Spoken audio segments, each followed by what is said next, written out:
Hello students, R M S study সেন্টারের পক্ষ থেকে তোমাদের জানাই স্বাগতম। আজকে আমি আলোচনা করতে চলেছি ক্লাস 12 ফোর্থ সেমিস্টারের সংস্কৃত বিষয়ের যে গল্পটি রয়েছে হাস্যবিদ্যকতা, তার 2 নম্বরের প্রশ্নগুলি নিয়ে আমি আলোচনা করব। দেখো তোমরা ভিডিওটি খুবই ভালো লাগবে, আর যদি ভিডিওটি খুবই ভালো লেগে থাকে তাহলে প্লিজ লাইক, শেয়ার এবং সাবস্ক্রাইব করবে। দেখো তোমরা মডেল কোশ্চেন অর্থাৎ গদ্য হাস্যবিদ্যকতা থেকে প্রতি প্রশ্নের মান 2। প্রথম প্রশ্ন কি বলছে যে হাস্যবিদ্যকতা গল্পটির উৎস কি, এর রচয়িতা থেকে। হাস্যবিদ্যকতা গল্পটির উৎস হলো বিদ্যাপতি রচিত পুরুষ পরীক্ষা নামক গল্পের অংশ বিশেষ। হাস্যবিদ্যকতা গল্পের রচয়িতা হলেন বিদ্যাপতি। তারপরে প্রশ্ন দেখো যে রাজা সুপ্রতাপ কোথায় বাস করতেন এবং তার রাজধানীর নাম কি ছিল। রাজা সুপ্রতাপ বাস করতেন কাঞ্চীনগরে, তার রাজধানীর নাম ছিল কাঞ্চি। তারপরে প্রশ্ন দেখো, চার চোরকে হত্যার আদেশ দেওয়া হয়েছিল কেন। চার চোরকে হত্যার আদেশ দেওয়া হয়েছিল কারণ তারা সিধের মুখে ধরা পড়েছিল। তারপরে প্রশ্ন দেখো যে চোরেরা কোথায় ধরা পড়েছিল, কে তাদের ধরেছিল। চারজন চোর সিধের মুখে ধরা পড়েছিল, চারজন চোরকে রক্ষী পুরুষেরা ধরেছিল। তারপরে প্রশ্ন দেখো যে কিভাবে কোথায় চোরদের নিয়ে আসা হয়েছিল। উত্তরটা কী হবে দেখে নাও, যে চারজন চোরকে রক্ষী পুরুষেরা শিকলে বেঁধে রাজা সুপ্রতাপের কাছে নিয়ে আসা হয়েছিল। তারপরে প্রশ্ন দেখো যে রাজার আদেশ মতো কতজন চোরকে কিভাবে মারা হলো। তাহলে রাজা সুপ্রতাপের আদেশ মতো চারজন চোরকে নগরের বাইরে নিয়ে গিয়ে শুলে চড়িয়ে মারা হলো। তারপরে প্রশ্ন দেখো যে চতুর্থ চোরের মহতী বিদ্যাটি কী ছিল, এই বিদ্যা জানার কথা সে কাদের বলল। চতুর্থ চোরের মহতী বিদ্যাটি ছিল সুবর্ণ কৃষিবিদ্যা, এই বিদ্যা জানার কথা সে রাজাকে বলল। তারপরে প্রশ্ন দেখো যে মৃত্যু আসন্ন হলে কি করণীয়। উত্তরটা দেখে নাও যে মৃত্যু আসন্ন হলে বাঁচার উপায় বের করা উচিত, উপায় সফল হলে রক্ষা, আর নিষ্ফল হলে মৃত্যুর অধিক কিছু হবে না। তারপরে প্রশ্ন দেখো যে চোরদের কিভাবে হত্যার করার আদেশ দেওয়া হয়েছিল। উত্তরে দেখে নাও যে রাজা সুপ্রতাপের আদেশ মতো চারজন চোরকে নগরের বাইরে নিয়ে গিয়ে শুলে চড়িয়ে মারা হবে। তারপরে প্রশ্ন হচ্ছে যে চতুর্থ চোর মৃত্যুর আগে কি চিন্তা করছিল, সে ঘাতক পুরুষদের সর্বপ্রথম কি বলেছিল। উত্তরটা দেখে নাও যে চতুর্থ চোর মৃত্যুর আগে চিন্তা করেছিল যে মৃত্যু আসন্ন হলে বাঁচার উপায় বের করা উচিত, উপায় সফল হলে রক্ষা, আর নিষ্ফল হলে মৃত্যুর অধিক কিছু হবে না। আর সে ঘাতক পুরুষদের প্রথম বলেছিল যে সে এক মহান বিদ্যা জানে, তার মৃত্যু হলে সেই বিদ্যাটি লুপ্ত হবে।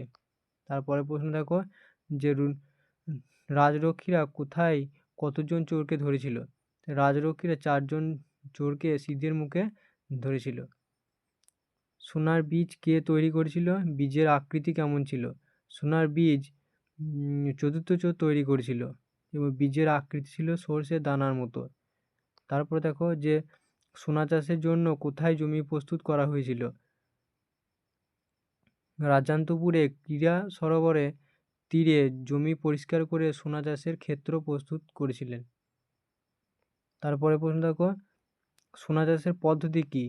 প্রথমে সোনা পুড়িয়ে সর্ষে দানার মতো বীজ তৈরি করে মাটিতে বুনতে হবে, তারপর 1 মাস পরে তার থেকে সর্ষের মতো অঙ্কুর হবে, এটাই ছিল সোনা চাষের পদ্ধতি। তারপরে দেখো যে চুরি করতে গিয়ে কতজন চোর ধরা পড়েছিল এবং শুলে চাপিয়ে কতজনকে মারা হলো।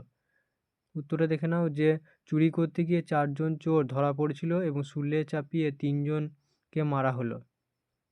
তারপরে প্রশ্ন দেখো সুবর্ণ বীজ বপনকারী শর্ত কী ছিল।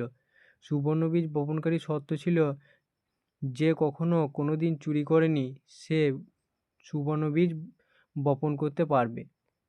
তারপরে প্রশ্ন দেখো যে রাজা সোনার বীজ বপন করতে পারেননি কেন বা করেনি কেন। উত্তরটা দেখে নাও যে রাজা সুপ্রতাপ ছোটবেলায় চারণদের দেওয়ার জন্য পিতার রক্ষিত ধন চুরি করেছিলেন, তাই রাজা সুবর্ণ বীজ বপন করতে রাজি হননি। তারপরে প্রশ্ন দেখো যে মন্ত্রীরা বপনকারী হলেন না কেন? রাজা চোর, মন্ত্রীরাও ছিলেন রাজার উপজীবী, অবশ্য তারাও চোর হবে, তাই তারা সুবর্ণ বীজ বপন করতে রাজি হননি। তারপরে প্রশ্ন দেখো যে বিচারপতি সোনার বীজ বপন করেননি কেন? বিচারপতি সোনার বীজ বপন করেননি কারণ তিনি ছোটবেলায় মায়ের মিষ্টি চুরি করেছিলেন, এই জন্য। তেনবিদ্যা মত্তলোকে তিষ্ঠতু, এখানে কে কোন বিদ্যার কথা বলেছেন? এখানে চতুর্থ চোর তার সুবর্ণকেশী বিদ্যার কথা বলেছেন। মহতী বিদ্যা রাজাকে জানানোর কথা বললে ঘাতকেরা চতুর্থ চোরকে কি বলেছিল? উত্তরটা দেখে নাও, যে ঘাতক পুরুষেরা চতুর্থ চোরকে বলেছিল যে রাজা চতুর্থ চোরের মতো অধম্যের বিদ্যা গ্রহণ করবেন না। তারপরে প্রশ্ন দেখো যে চোরেরা কোন কথা শুনে সভাসদরা হেসে উঠেছিল? দেখে নাও উত্তরটা, যেহেতু রাজসভায় সকলেই চোর সেহেতু সকলেই শাস্তি হওয়া উচিত, কিন্তু তা না হয়ে শুধু চতুর্থ চোরকে মৃত্যুদণ্ড দেওয়া হবে কেন? এ কথা শুনে সকলে হেসে উঠেছিল। তারপরে প্রশ্ন দেখো যে হাস্যবিদ্যকথা গল্প থেকে চতুর্থ চোর সম্পর্কে কি জানা যায়? চতুর্থ চোর ছিল বুদ্ধিমান এবং হাস্যরস সৃষ্টিতে দক্ষ। সে তার উপস্থিত বুদ্ধির সাহায্যে সকলকে চোর প্রতিপন্ন করেছিল এবং মৃত্যুর হাত থেকে নিজেকে রক্ষা করেছিল। তারপরে প্রশ্নটা দেখো যে সুবর্ণ বপনে চৌরস্যাধিকারও নাস্তি, কে কাকে বলেছে? এটি চতুর্থ চোর রাজা সুপ্রতাপকে একথা বলেছেন। তারপর দেখো ন মারণীয় হসি, কে কাকে একথা বলেছে? রাজা সুপ্রতাপ চতুর্থ চোরকে বলেছেন। বপ সুবর্ণম, কে কাকে নির্দেশ দিয়েছেন? রাজা সুপ্রতাপ চতুর্থ চোরকে এই নির্দেশ দিয়েছেন। তারপরে প্রশ্ন দেখো হাস্যরসে ক্রোধ দূর হওয়ায় রাজা হেসে কি বলেছিল?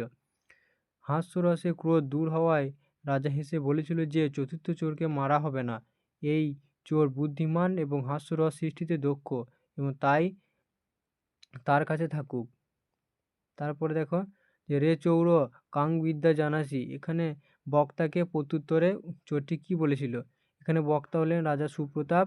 এর প্রত্যুত্তরে চোরটি বলেছিল সে এক মহাবিদ্যা জানে, বিদ্যাটি হলো সুবর্ণকেশী বিদ্যা। তারপরে দেখো লাস্ট প্রশ্ন দেখো হাস্যবিদ্যকথা গল্পের উপদেশটি লেখো। দেখো উত্তর কি হবে, যে মৃত্যুর আসন্ন হলেও প্রতিকারের চেষ্টা করে সেই জমদার থেকে ফিরে আসে, কিন্তু হাসি এমন এক বিদ্যা যার দ্বারা জীবন রক্ষার উপায় বিদিত হয়। এই ছিল তোমাদের 29টা মডেল কোয়েশ্চেন 2 নম্বরের গদ্য থেকে হাস্যবিদ্যকথা। আশা করি এই 29টা কোশ্চেনের মধ্যেই তোমরা কমন পাবে, কিন্তু যদি তোমরা টেক্সট বইটি ভালো করে পড়ে যাও তাহলে তোমরা আশা করি সমস্ত কোশ্চেনের উত্তর তোমরা করতে পারবে। তো তাই তোমাদেরকে বলবো যে টেক্সট বইটা খুঁটিয়ে তোমরা পড়বে। ভিডিওটি যদি ভালো লেগে থাকে please like share and subscribe my channel. Tata বন্ধুরা। আর এর যে পিডিএফটা তোমরা যদি পেতে চাই তাহলে নিচে দিয়ে হোয়াটসঅ্যাপ নাম্বার দেওয়া আছে, ওই হোয়াটসঅ্যাপ নাম্বারে আমাকে হাই লিখবে, আমি সমস্ত পিডিএফ তোমাদেরকে সেন্ড করে দেবো। এই নাম্বারে হাই লিখবে। টাটা বন্ধুরা।